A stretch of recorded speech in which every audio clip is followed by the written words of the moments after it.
Haleluya.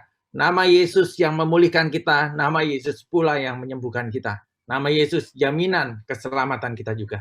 Sore hari ini Bapak Ibu sekalian, kita akan mendengarkan kesaksian yang akan disampaikan oleh Ibu Devi Rahayu dengan anaknya Ekel.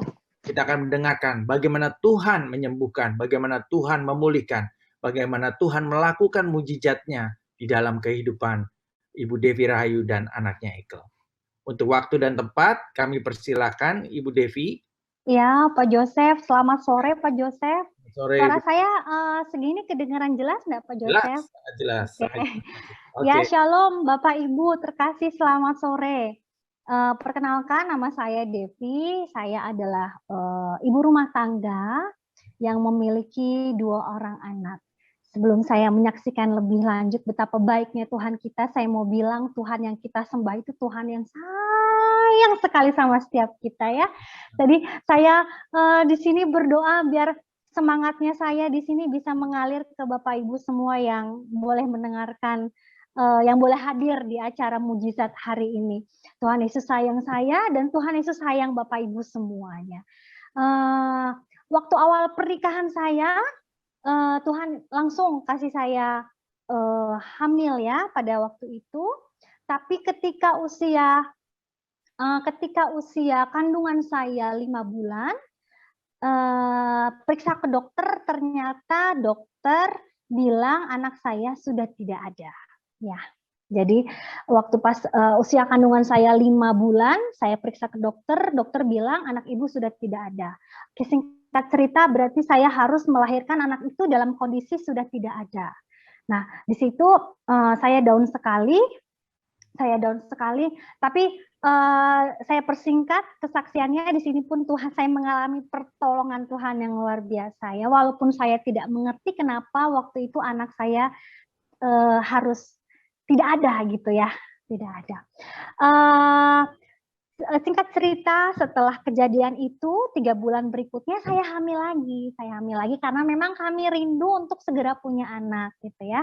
Akhirnya 3 bulan setelah kejadian itu saya hamil lagi dan saya pergi ke dokter yang menurut orang-orang katanya bagus gitu ya. Karena melihat kondisi saya sebelum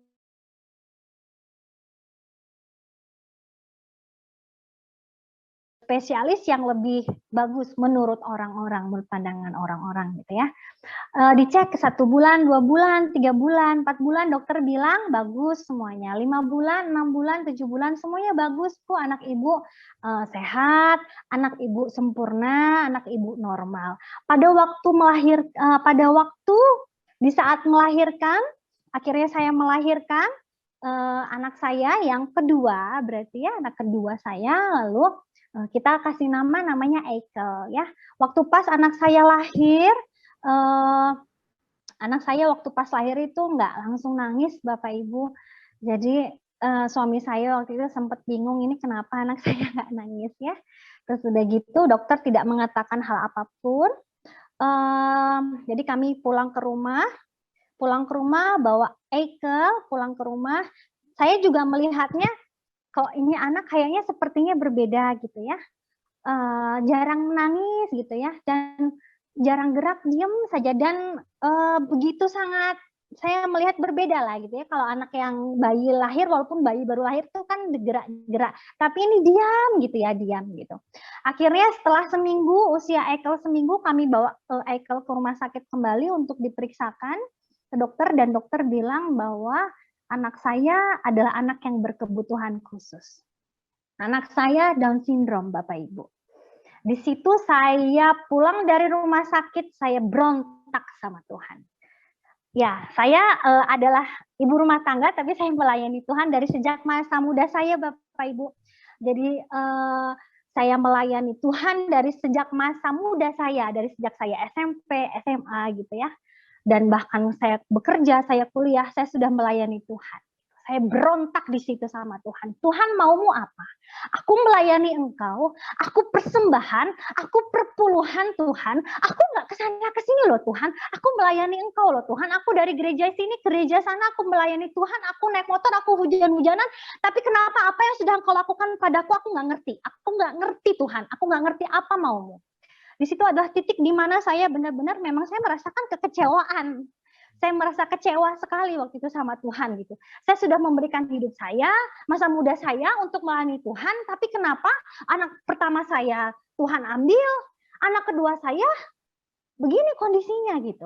Tuhan kok maunya apa sih gitu ya. Secara manusia saya nggak terima Bapak Ibu.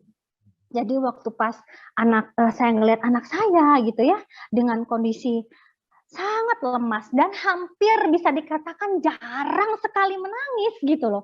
Kerjaannya ya memang tidur ya, memang anak bayi kan hampir 24 jam tidur ya. Tapi ini tidurnya tanpa bergerak gitu loh, lemas sekali. Dan di situ saya di tengah ketidakmengertian saya akan rencana Tuhan, di tengah kebingungan saya akan rencana Tuhan dalam hidup saya tuh maunya apa gitu, tapi saya tetap memutuskan untuk mau terus percaya sama Tuhan gitu ya. Jadi yang saya kerjakan adalah selain saya menangis setiap hari, pagi, siang, sore mungkin ya, karena di situ saya memang sangat mengalami masa depresi kalau orang tua, keluarga tidak mendukung saya, mungkin udah gila gitu kayaknya rasanya ya. Begitu sangat down sekali waktu itu perasaan saya.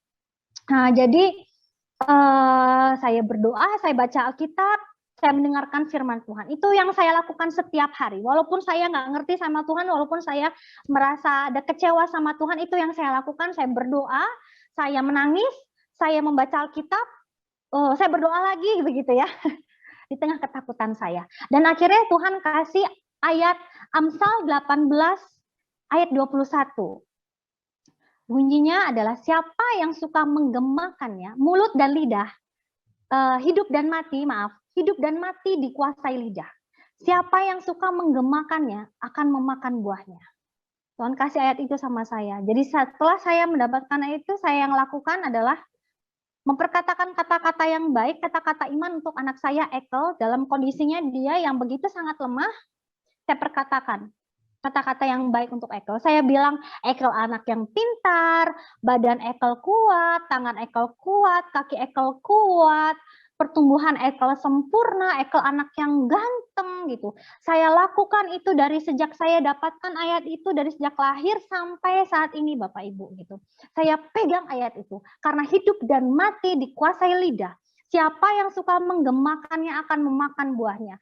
Di setiap hari Bapak Ibu saya mijet Ekel ya sambil saya, karena pertumbuhan Ekel itu sangat sekali lambat dari motoriknya juga ya, karena memang anak Down syndrome itu sangat lemah gitu loh, sangat lemah, dan memang pertumbuhan motorik dan juga mental IQ-nya itu sangat terlambat menurut dokter gitu ya. Tapi yang saya perkatakan adalah kata-kata positif, kata-kata iman untuk Ekel. Jadi waktu pas saya ngurut Ekel gitu, saya bilang tangan Ekel kuat ya, tangan Ekel kuat sekali, kaki Ekel kuat, Ekel anak yang pintar, Ekel anak yang cerdas. Itu yang terus saya perkatakan sambil saya pijat gitu ya. Dan orang-orang di sekeliling saya, orang tua saya, mertua saya, suami saya, dan semua keluarga juga memperkatakan kata-kata iman itu atas anak saya Ekel gitu ya. Jadi kalau Bapak Ibu tahu, kalau punya bayi ini kan, walaupun bayi kalau kita letakkan jari kita di telapaknya gini kan pasti menggenggam, tapi anak saya itu enggak. Jadi kalau saya taruh di sini tuh ya nggak menggenggam gitu, no respon sama sekali gitu. Jadi saya berdoa sama Tuhan, Tuhan aku pengen lah jariku ini digenggam sama Ekel Tuhan. Aku pengen jariku digenggam sama Ekel Tuhan. Aku pada saat itu saya menangis sama Tuhan. Beberapa hari kemudian Bapak Ibu tahu seperti biasa setiap hari saya suka taruh jari saya di tangannya. Suatu hari itu dia menggenggam jari saya dan rasanya saya nangis. Saya senang sekali, oh kayak gini ya Tuhan rasanya jariku dipegang sama anakku ini kayak gini ya Tuhan rasanya gitu ya. Ada sukacita yang melimpah, Tuhan jawab doa. Dan saya percaya itu adalah bukti bahwa firman yang Tuhan katakan itu iya dan amin gitu loh. Ketika saya terus memperkatakan kata-kata iman, kata-kata positif, kata-kata yang baik itu jadi aku akan memakan buahnya gitu. Oleh karena itu Ekel itu kita akan masukkan dengan bertambahnya waktu, dengan bertambahnya usia, Ekel itu kan masih gerakannya juga masih cukup sangat tidak tidak seperti anak-anak yang lainnya ya, cukup sangat lemas gitu ya. Jadi kita terus bawa dia terapi. Dan Ekel itu singkat cerita, Ekel itu bisa berjalan pada usia 2 tahun 2 bulan. Bapak Ibu, kalau anak Down syndrome itu usia 2 tahun 2 bulan itu termasuk usia yang cukup cepat untuk bisa berjalan, dan Ekel mendapatkan itu gitu ya. Saya sangat bersyukur, semua orang bersyukur, di keluarga kami bersyukur waktu Ekel bisa jalan di usia 2 tahun 2 bulan, dan saya bersyukur, saya menikmati buah mujizat yang Tuhan berikan kepada kami melalui Ekel gitu loh. Dan Ekel bisa main bola gitu kan ya, Ekel bisa genggamannya erat sekali gitu ya Bapak Ibu, karena saya suka bilang Ekel itu tangannya kuat, kakinya kuat. Ekel itu menjadi salah satu anak yang terkuat di antara anak-anak Down syndrome lainnya Bapak Ibu. Jadi kalau misalnya dia ketemu sama dokternya pasti bilang lihat Ekel, oh ini anak yang paling kuat datang gitu. Jadi itu buat saya itu adalah sebuah kesaksian yang luar biasa bagaimana Tuhan bekerja luar biasa atas anak saya Ekel. Jadi kata-kata yang kami perkatakan itu tidak sia-sia Tuhan buat, karena firman Tuhan itu iya dan amin gitu loh Bapak Ibu. Dan memang saya merasakan sebagai seorang ibu itu sangat struggle, bagaimana kestrugglean saya mengurus anak yang berkebutuhan khusus seperti Ekel gitu. Tapi saya tetap melakukan itu, dari selain saya menterapi dia gitu, tapi saya menterapi juga melalui perkataan saya. Sampai sekarang Bapak Ibu ya, sampai sekarang saya bilang kamu badannya proporsional, karena saya lihat anak-anak Down syndrome itu memiliki ciri khas yang khusus, tapi saya bilang badanmu proporsional, kepalamu ukurannya normal, lidahmu normal, semua saya perkatakan, kata-kata positif, walaupun saya melihat secara mata saya berbeda dengan apa yang saya katakan, tapi saya nggak mau lihat itu gitu Bapak Ibu, saya terus perkatakan sampai saat ini. Dan kestragalan saya juga berlanjut Bapak Ibu, di usia Ekel 3 tahun, kurang lebih 3 tahun, telinga Ekel itu keluar darah. Ketika Ekel keluar darah, saya sama suami bingung.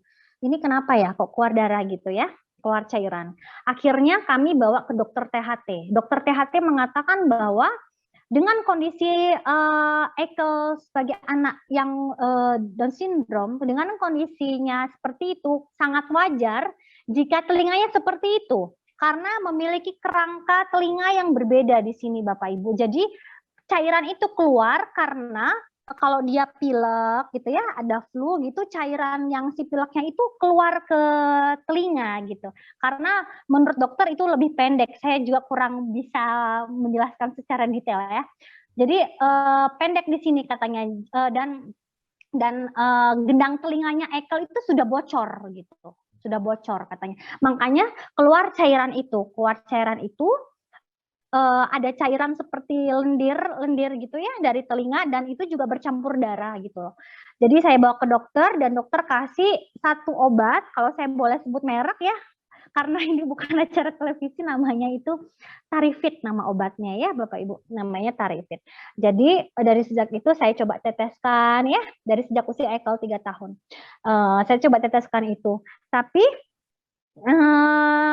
ketika saya teteskan itu saya perkatakan juga, telinga Ekel sembuh ya nak, telinga Ekel sempurna, telinga Ekel pendengarannya normal. Jadi sambil saya mengobati, sambil terus saya perkatakan kata-kata positif.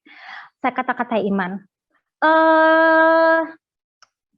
Setelah kami terus mengobati, tidak ada kesembuhan Bapak Ibu. Malah setelah itu gendang telinga yang satunya pun pecah dan keluar cairan. Gitu ya, keluar cairan. Saya sebagai seorang ibu, hati saya hancur loh, gitu ya, hati saya hancur. dengan kondisi Ekel yang sudah dengan kondisi Ekel yang Down syndrome aja, itu hati saya sebenarnya sudah sangat miris. Melihat telinganya seperti itu makin miris lah saya sebenarnya secara manusia gitu ya.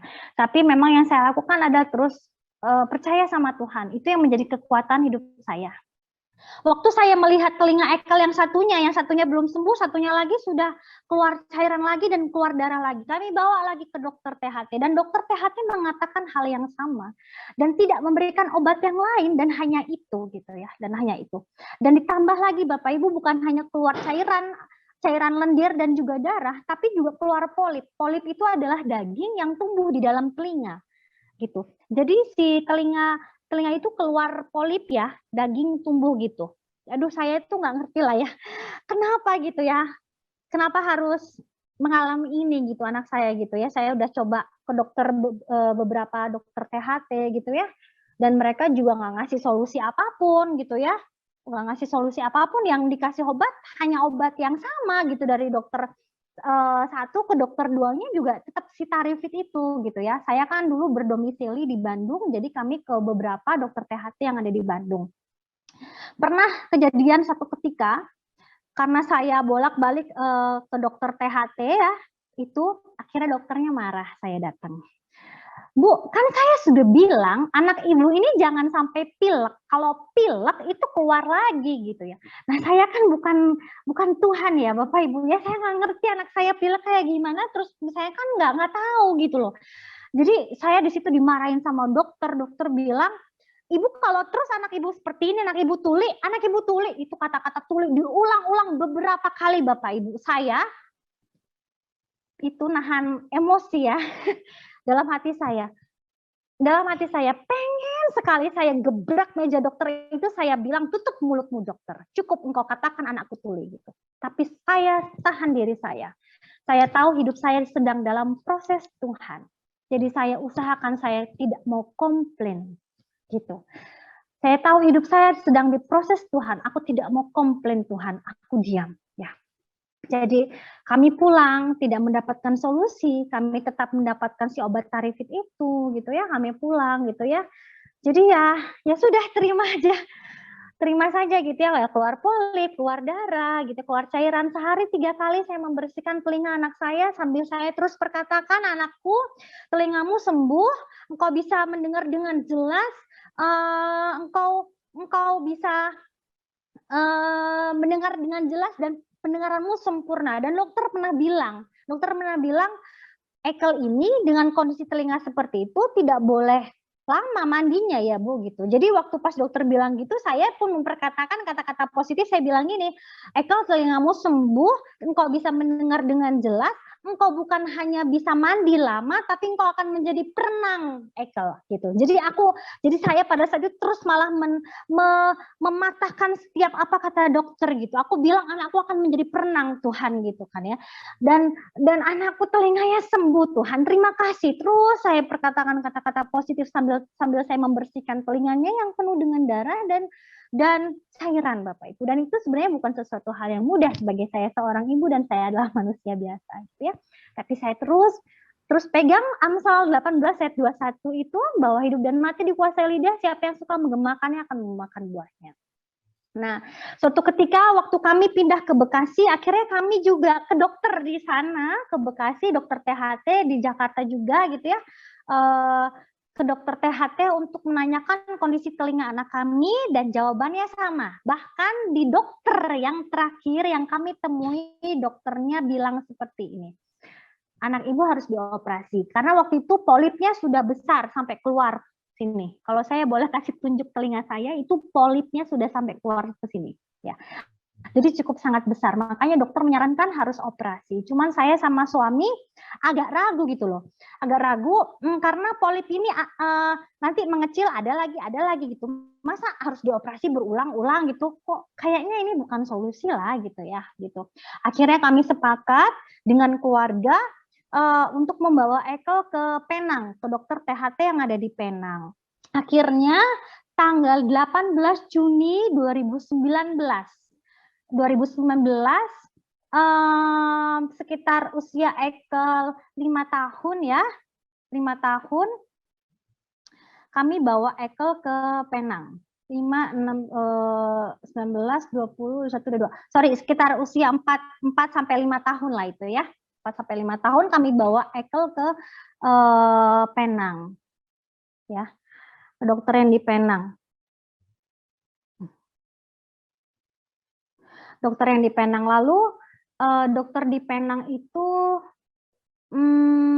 bilang seperti ini. Ibu, setelah Ibu pulang dari sini, jangan pernah Ibu bawa Ekel lagi ke Singapura atau bahkan ke Kutub ya Bu, sambil dia bercanda gitu ya. Maksud saya sudah cukup sampai di sini. Maksud dokternya seperti itu ya. Lalu dokternya bilang bahwa kondisi Ekel akan seperti ini terus, jadi tidak perlu dioperasi. Jadi saya akan memberikan obat yang sama, dia bilang, obat Tarifit dia bilang, dan obatnya itu obatnya sama gitu ya. Akhirnya kami pulang dari situ, dan hati kan sebenarnya ada kekecewaan lagi ya gitu ya.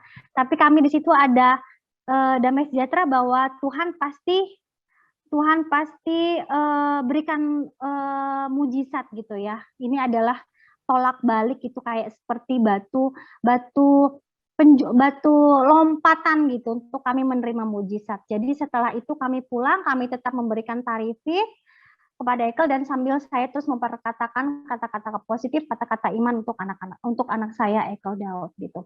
Dan pada waktu 18 Juni, pada tanggal 4 Agustus 2001 tahun lalu, saya ada KKR kesembuhan di televisi, di YouTube channel salah satu hamba Tuhan. 4 Agustus 2001 saya minta tolong Ekel untuk sama neneknya tolong ikut acara KKR ini ya, Nenek Karo, saya bilang gitu. Karena waktu itu saya ada pelayanan, jadi saya minta tolong diikutkan ke acara KKR supaya ikut telinganya supaya sembuh gitu ya. Nah, dari sejak KKR itu, besoknya tidak ada kesembuhan, saya tidak ada kesembuhan, tapi kami terus mengucap syukur bahwa telinga Ekel sembuh gitu ya Bapak Ibu.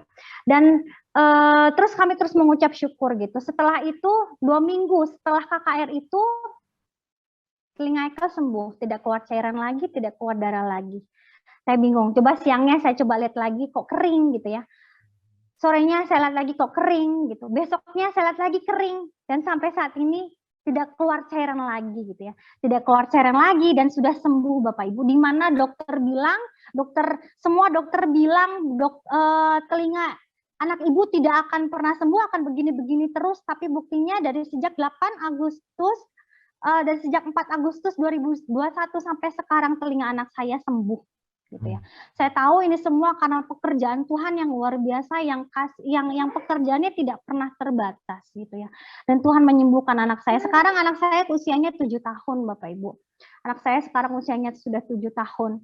Dan saya lihat memang perkembangan dia sebagai anak yang berkebutuhan khusus. Tuhan terlalu banyak bekerja dalam kehidupan saya gitu. Dan saya mengucap syukur buat mujizat yang sudah Tuhan berikan, karena Tuhan kuasanya tidak terbatas, dulu, sekarang, selamanya tidak pernah berubah.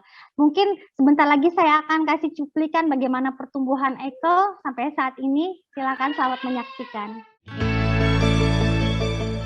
Bentar, ambil lagi saya.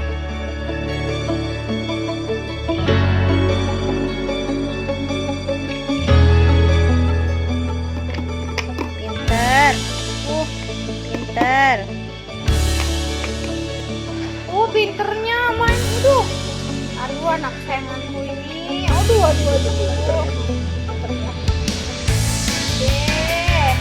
Nih Karo cucunya, nih aku nih.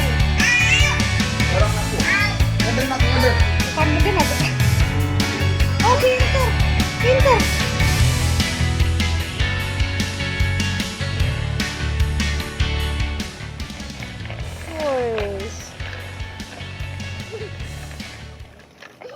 Cahaya mujizat.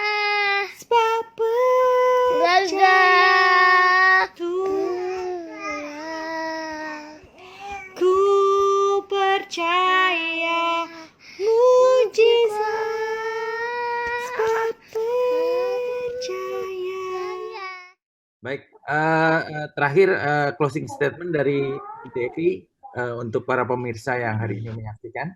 Silakan.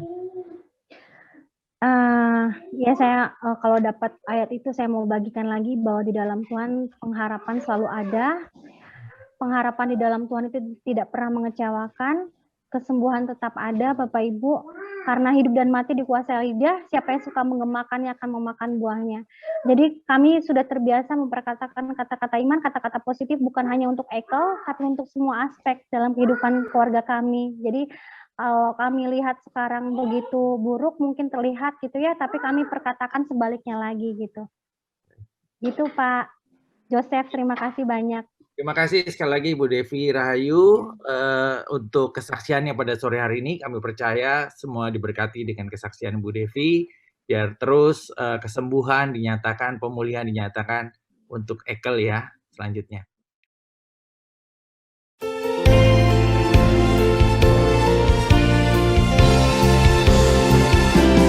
Percaya kau Tuhan sanggup.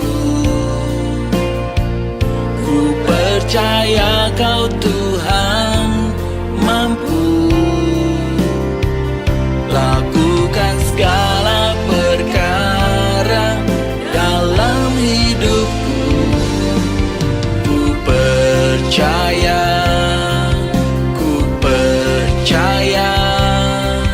penuh. Ku percaya kau Tuhan sanggup. Percaya kau Tuhan mampu lakukan segala